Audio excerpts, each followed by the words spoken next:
கொடைக்கானல் நாயுடுபுரம் உள்ளிட்ட பகுதிகளில் காவல்துறையினர் சுற்றுலா தலங்களில் அதிரடி சோதனையில் ஈடுபட்டனர். ஞாயிற்றுக்கிழமை மாலை 5 மணி அளவில் கிடைத்த தகவலின்படி திண்டுக்கல் மாவட்டம் மேற்கு தொடர்ச்சி மலையில் அமைந்துள்ள கொடைக்கானலில் கொடிகட்டி பறக்கும் காளான், கஞ்சா போதை வஸ்துக்கள் விற்பனை தடுப்பதற்காக டிஎஸ்பி மதுமதி தலைமையில் கொடைக்கானல் காவல் ஆய்வாளர் பாஸ்கரன், குற்றப்பிரிவு ஆய்வாளர்கள், சார்பு ஆய்வாளர்கள் அதிரடியாக சோதனையில் ஈடுபட்டனர். நட்சத்திர ஏரி சாலை, நாயுடுபுரம் டிப்போ மற்றும் அனைத்து சுற்றுலா பகுதிகளிலும் காளான் மற்றும் கஞ்சா விற்பனை மறைமுகமாக உள்ளதா என்ற கோணத்தில் சோதனையில் ஈடுபட்டனர்.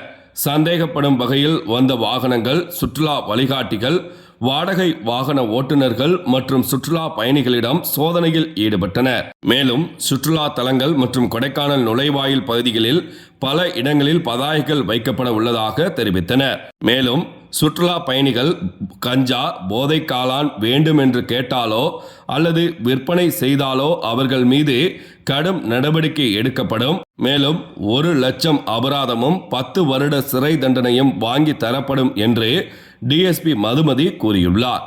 மேலும் கடந்த மாதங்களாகவே 20க்கும் மேற்பட்ட கஞ்சா மற்றும் காளான் வழக்கு பதிவு செய்யப்பட்டு நீதிமன்றத்தில் ஒப்படைக்கப்பட்டுள்ளது என்பது குறிப்பிடத்தக்கது. தங்கும் விடுதிகளில் கஞ்சா, போதை காளான் விற்பனை செய்தால் வங்கி கணக்கு முடக்கப்படும், ஹோட்டல் உரிமம் போன்றவைகள் உடனடியாக ரத்து செய்யப்படும் என கூறப்பட்டது. நாடி வரக்கூடிய டூரிஸ்டாக இருந்தாலும் சரி, மற்ற பர்சன்ஸாக இருந்தாலும் சரி, அவங்க மேலே நம்மளுடைய காவல்துறையின் கடுமையான நடவடிக்கைக்கு ஆளாவாங்க. இது வரைக்கும் இந்த வருஷத்தில் மட்டும் நாங்கள் 8 மஷ்ரூம் கேசஸ், அது இல்லாமல் 8 கஞ்சா கேசஸ் கொடுத்துருக்கோம். Mushroom cases 300 gram nearly seize பண்ணியிருக்கோம்.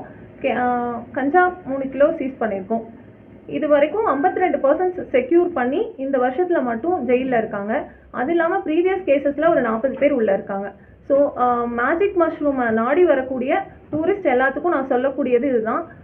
அதை நோக்கி யாரும் இங்கே பயணிக்க வேண்டாம்ங்கிறது எங்களுடைய காவல்துறையினுடைய ஒரு கடுமையான வேண்டுகோளாக இருக்குது.